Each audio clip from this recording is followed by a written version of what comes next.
Good evening साथियों। जैसा कि मैं समझ पा रहा हूं कि आप लोग स्वस्थ और मस्त और जबरदस्त होंगे साथियों। स्वस्थ मस्त और जबरदस्त होंगे साथियों। आज आपकी चर राशियों का चौथी क्लास स्टार्ट होने चल रहा है साथियों।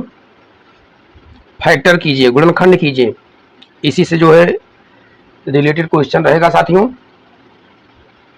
आप लोग मेरे इस प्लेटफॉर्म चैनल से जिससे मैं आपसे रूबरू हो रहा हूं साथियों, आप लोग जरूर से जरूर अपने दोस्तों तक शेयर करते होंगे साथियों, और करते भी रहिए। आपको कंटेंट जो है सही तरीके से प्रोवाइड किया जा रहा है, और हो सकता है कि साथियों जो थर्ड सेमेस्टर के साथी हमारे हैं उनका रिजल्ट, सेकंड सेमेस्टर का रिजल्ट जो है मंडे तक जारी हो सकता है।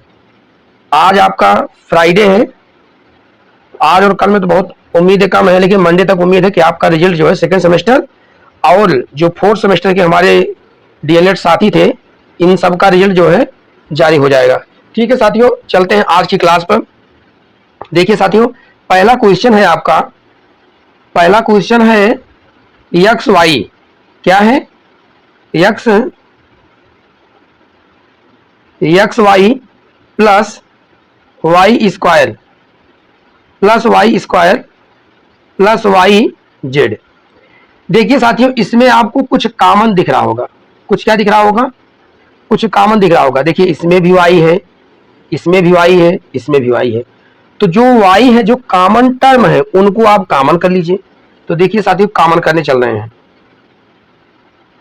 कॉमन क्या कर लेंगे? वाई को मैं कॉमन कर लेता हूं। यहां पर बचेगा क्या? अभी यक्स बचा है। क्या बचा है? ये यक्स। तो यक्स को मैं ऐसे एज इट इज उतार लूंगा। ठीक है, यक्स को मैं क्या कर लूंगा? लिख लूंगा। ठीक है साथी। उसके बाद में यहां से एक वाई निकल गया तो बचेगा क्या? एक ही वाई बचेगा। यहां पर वाई निकल गया तो क्या बचेगा? सिर्फ जेड बचेगा। यही आपका क्या हो गया? आंसर हो गया साथी। क्या हो गया आपका? यही आपका क्या हो गया? आंसर हो गया। मैं समझ पा रहा हूँ, समझ रहा हूं कि आपका पहला क्वेश्चन जो मैं बताया हूं कॉमन टर्म का, यह आपको समझ में आया होगा जरूर। ठीक है साथी, अगले क्वेश्चन पे चलते हैं। इसको पहले क्या करेंगे? इरेज करेंगे। क्या करेंगे साथी? इसको पहले हम इरेज कर लेते हैं। तो इरेज करके अब अगले क्वेश्चन पे चलते हैं साथियों। अगला क्वेश्चन हमारा है A x plus B y plus B x और प्लस क्या है? A y. तो देखिए साथियों, मुझे करना क्या है इस क्वेश्चन में? आपको भी इसमें पता है कि कॉमन लेना है, लेकिन एक समान जो पद के टर्म है उनको एक तरफ कर लीजिए सबसे पहले, और जो दोनों टर्म दिए गए हैं यक्स और वाई के, तो उनको यक्स को यक्स के साथ कर लीजिए, वाई को वाई के साथ कर लीजिए साथी। तो देखिए आपको लग रहा होगा किसके किसके साथ में यक्स है और किसके साथ में वाई है। तो देखिए इसमें यहां पर यक्स है और यहां पर यक्स है। मैं इसको ऐसे लिखूंगा कि A x plus B y, sorry B x. क्या लिखेंगे? B x, A x plus B x. ठीक है, उसके बाद में अब देखिए साथी, आप जो है प्लस लिखेंगे। अब यक्स टर्म के जितने पद थे उनको मैं लिख लिया, यक्स वेरिएबल के। अब क्या है? वाई टर्म या वाई वेरिएबल के जो हैं उनको मैं लिख लेता हूं। तो देखिए बी वाई प्लस ए वाई, या इसी को इस फॉर्म में लिख सकते हैं कि ए वाई प्लस बी वाई। क्या लिख सकते हैं? ए वाई प्लस बी वाई। ठीक है, आपको कुछ कॉमन दिख रहा होगा। कॉमन क्या दिख रहा है? देखिए कॉमन दिख रहा होगा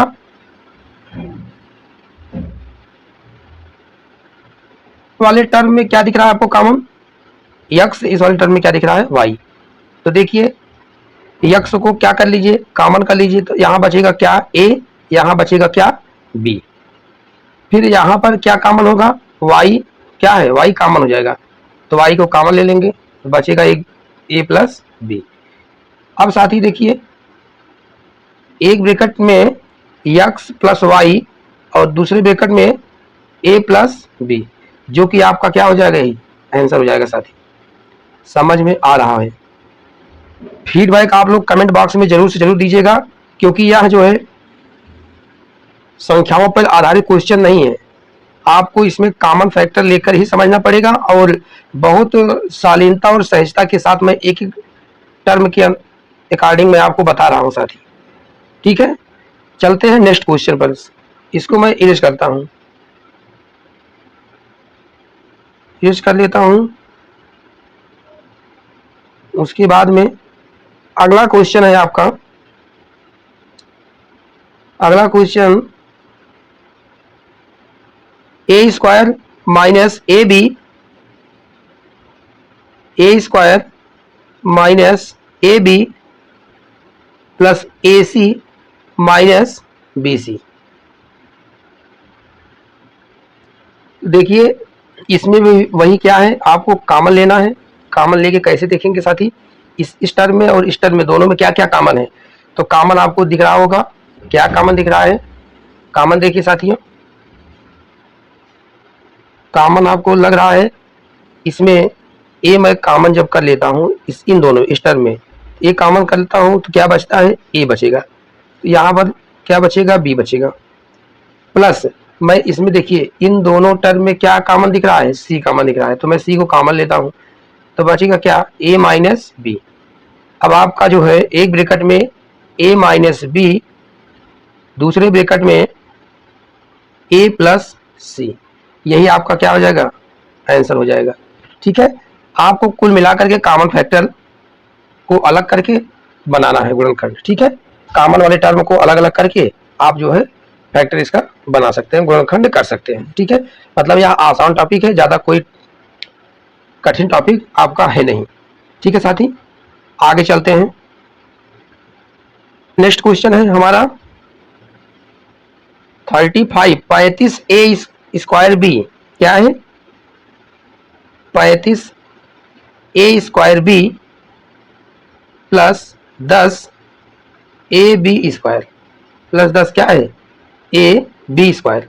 ठीक है, तो इसमें आपको कुछ कॉमन नजर आ रहा होगा। कॉमन नजर क्या आ रहा है? देखिए इसमें ए बी है, ए बी इसमें भी है, कॉमन दिख रहा होगा। और यह जो है 35 और यह 10, इसमें भी आपको कुछ कॉमन दिख रहा होगा। तो देखिए साथियों, क्या आपको कॉमन लेना है?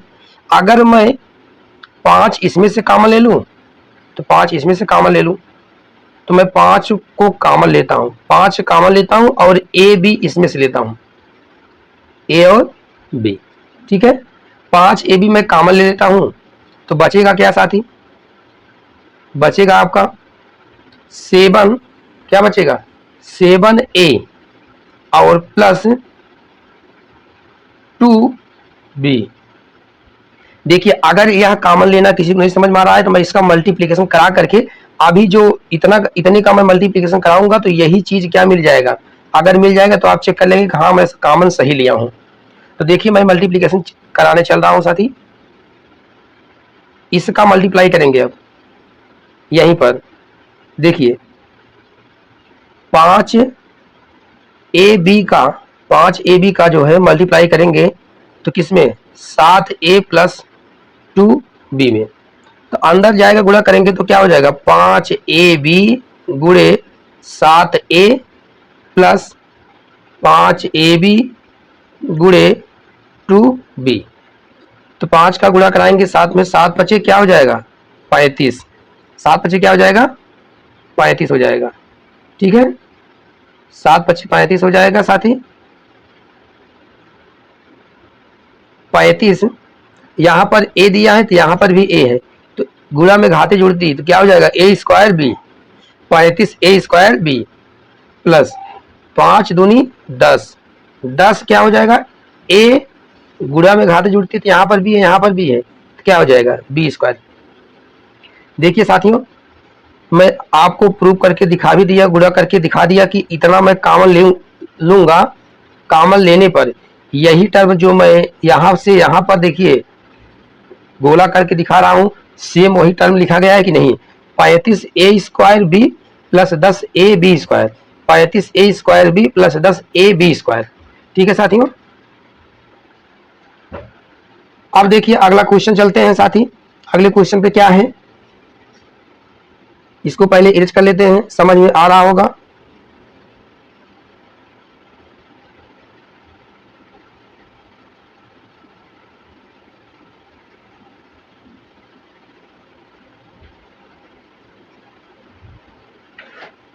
चलिए ठीक है, अगले क्वेश्चन पे चलते हैं। अगला क्वेश्चन मेरा है A square B plus A B C plus A B square.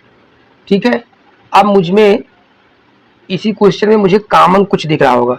Common term क्या दिख रहा है, कॉमन टर्म आप देखिए साथियों, सब में ए बी दिया गया है, तो कॉमन में इस टर्म में ए बी इसमें भी ए बी इसमें है, तो ए बी को मैं कॉमन कर लेता हूँ, ए बी हमारा कॉमन हो जाएगा। तो यहाँ बचा क्या, जब ए बी निकल गया तो ए स्क्वायर, यहाँ पर ए स्क्वायर में एक ए निकल जाएगा, तो बचेगा क्या, ए बचेगा। यहाँ पर ए बी निकल गया तो क्या बचा, सिर्फ सी बचा, सी लिख देंगे। यहाँ पर ए बी निकल गया, यहाँ पर जब ए के साथ में बी आया तो यहाँ पर बी का स्क्वायर है, तो एक बी निकल गया तो बचेगा ओनली क्या, एक बी और बचेगा। और यही कॉमन आप ले लिए हैं, तो यही आपका क्या हो गया है, आंसर। अभी तो कहिए तो मैं आपको इस चीज को दिखाऊं, यही टर्म मल्टीप्लीकेशन करने के बाद में आएगा फिर। तो देखिए मल्टीप्लीकेशन भी आपको मैं बता दे रहा हूं, इसी में कॉमन लेना भी और गुणा करना भी। तो देखिए साथियों, गुणा करना देखिए आप समझिए, गुणा करने में क्या क्या आप समझेंगे। ठीक है, यहीं पर आपको या जो मैं कॉमन लेके बताया हूं, मल्टीप्लीकेशन करके देखिए अभी यही चीज आएगा। मल्टीप्लाई कराते हैं, गुणा कराते हैं। देखिए a b, a plus c plus b, इसका क्या करेंगे, मुझे गुणा करना है। तो अंदर क्या करेंगे, ले जाएंगे गुणा करेंगे, ए बी का गुणा करेंगे किसके साथ में, ए के साथ में, प्लस ए बी का गुणा करेंगे किसके साथ में, सी के साथ में, प्लस ए बी का गुणा करेंगे बी के साथ में। ठीक है साथी, अब देखिए ए और बी का मल्टीप्लाई करेंगे तो क्या मिलेगा, A square B plus A B C plus A B square, A B square. देखिए साथी, जो यहाँ मल्टीप्लाई करने पर यह नंबर आपको जो यहाँ गुणनखंड एक मिलकर तैयार हुआ है, यही देखिए यहाँ पर भी आपका दिया गया है। ये देखिए यहाँ पर, इसका मतलब मेरे द्वारा जो कॉमन लिया गया है वह कॉमन क्या है, सही है। तो यही आपका क्या हो जाएगा, आंसर हो जाएगा। बात समझ में आई, समझ में आई होगी। मैं आपको कॉमन भी लेना सिखा दिया और आपको क्या कर दिया, गुणा भी करना सिखा दिया। ठीक है साथी, कहने का मतलब है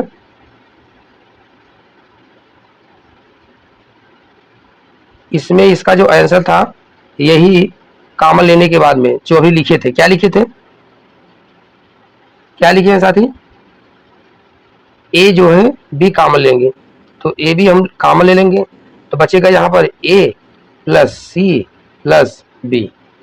इसी को और भी सजा कर लिखेंगे तो ए बी ब्रैकेट में ए प्लस बी प्लस सी, यहाँ पर भी आंसर हो सकता है और यहाँ पर भी आंसर हो सकता है। आपको जो उचित लगे वही आंसर पे छोड़ दीजिए, दोनों सही है, गलत जो है एक भी नहीं है। ठीक है साथी, अगले क्वेश्चन पे चलते हैं साथी। अगला क्वेश्चन हमारा क्या है, 5 ए स्क्वायर बी प्लस 5 ए स्क्वायर बी प्लस 10 ए की घात 3 और बी की घात 2। ठीक है, अब आपको इस टर्म में कुछ कॉमन दिख रहा होगा, क्या कॉमन दिख रहा है, अब देखिए इसमें कॉमन आपको दिख रहा होगा जो कुछ, तो कॉमन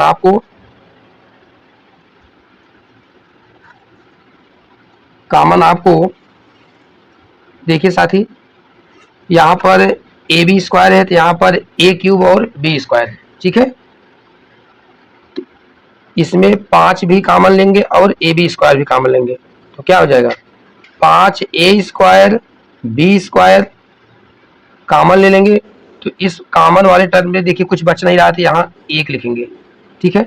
अब यहाँ पर क्या बच रहा है 2 बच रहा है। जब ए की घात 3 है तो ए स्क्वायर बाहर निकल गया तो बचेगा क्या ए बचेगा। अब बी स्क्वायर ऑलरेडी बाहर हो गया है तो कुछ टर्म बी का बचा नहीं है, तो कहने का मतलब 5 ए स्क्वायर बी स्क्वायर ब्रैकेट में 1 + 2a, यही आपका क्या हो जाएगा आंसर हो जाएगा, ठीक है साथी। यह जो है आपको समझ में आ रहा होगा। अब अगले टर्म पे चलते हैं, अगले जो क्वेश्चन है उस क्वेश्चन पे, नेक्स्ट क्वेश्चन पे चलते हैं, ठीक है। नेक्स्ट क्वेश्चन पे चलेंगे साथी। तो नेक्स्ट क्वेश्चन क्या है, देखिए अगला क्वेश्चन आपका है क्या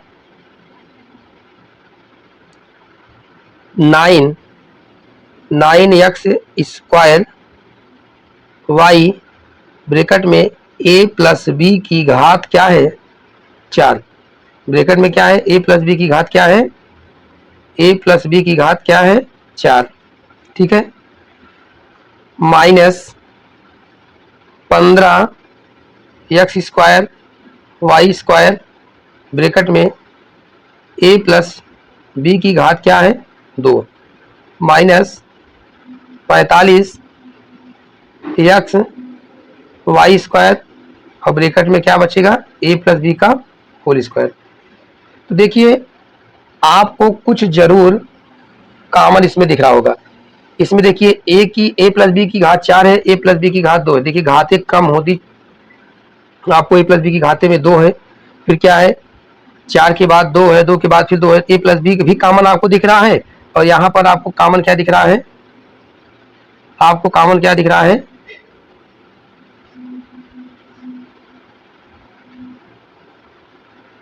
कॉमन जो आपको दिख रहा है साथी 3xy। देखिए क्योंकि इसमें 3 त्रिका 9 3 × 5 = 15, 3 त्रिका 9 3 × 5 = 15 और 3 15 में 45, ठीक है। तो देखिए मैं कॉमन लेता हूं साथी, लेता हूं कॉमन 3xy। जब यहां पर मैं कॉमन ले लेता हूं 3xy, और भी कॉमन टर्म आएंगे क्या आपके a + b का होल स्क्वायर, a + b का होल स्क्वायर, इतना मैं कॉमन लेता हूं। इसमें भी कॉमन, इसमें भी a + b का होल स्क्वायर, a + b का होल स्क्वायर कॉमन हो गया, ठीक है साथी। अब यहां बचता क्या है, बचेगा क्या साथी, जब 3xy कॉमन ले लिए तो बच रहा है यहाँ पर कितना 3x बच रहा है। भाई घाते इसकी 2 है, एक x बाहर निकल गया, एक का x बचेगा, फिर आपका 3 बाहर निकल गया तो क्या बचेगा 3x बचेगा। 3x को मैं ऐसे लिख लिया, और फिर a + b की होल पावर 2 घात इसकी बाहर आई तो बचेगा क्या, बचेगा यहाँ क्या a + b की घात क्या बचेगा 2 बचेगा। किस टर्म पर, इस टर्म पर, ठीक है। माइनस लगाएंगे साथी। अब देखिए मैं यहां से 3xy कॉमन लिया हूं तो 5 × 3 = 15, तो क्या बचेगा xy बाहर चला गया है तो 5xy, क्योंकि घाते x स्क्वायर है y स्क्वायर है, ठीक है। तो हो जाएगा क्या 5xy, ठीक है। माइनस, अब इसमें क्या बचेगा साथी इस वाले टर्म में, भाई देखिए मैं 3 निकाल ही लिया हूं 3xy, तो बच रहा है x निकल गया है, x कोई मतलब नहीं बचेगा y स्क्वायर में एक y बाहर हो गया है, तो बच क्या रहा है y सिर्फ बच रहा है, और 3 भी हो गया है बाहर, तो 15 × 3 = 45, कहने का मतलब है साथी 15y क्या बचेगा 15y जो है आपका जो बचेगा यहाँ, और यही आपका क्या हो गया, यही आपका आंसर हो गया साथी। बात समझ में आई होगी जरूर, कुछ करना नहीं है, सिर्फ आपको जिस टर्म में आपको जो कुछ कॉमन दिखे उस कॉमन को आपको क्या करना है बाहर करना है, और तरीके से, ये नहीं है कि जहां मन के वहीं कॉमन ले लो, ऐसे करोगे तो आंसर नहीं आएगा साथी, ठीक है। आज की क्लास यहीं तक, आप लोग पढ़ते रहिए साथियों, अपने दोस्तों तक शेयर करते रहिए।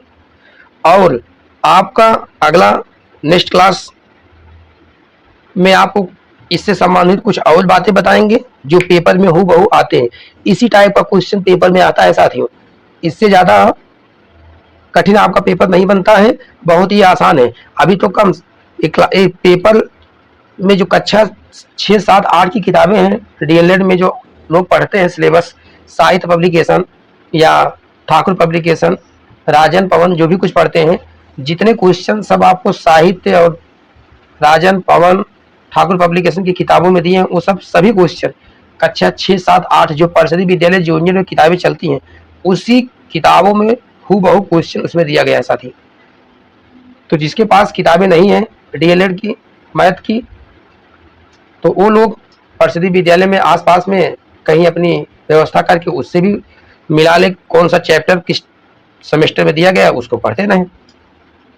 बाकी बहुत ही आसान है मैथ, आप लोग डरिए मत साथी, मैं आपको अपने प्लेटफॉर्म के माध्यम से सारी समस्याओं का निराकरण करूंगा। ठीक है साथी, बहुत बहुत धन्यवाद साथियों, ऑल द बेस्ट।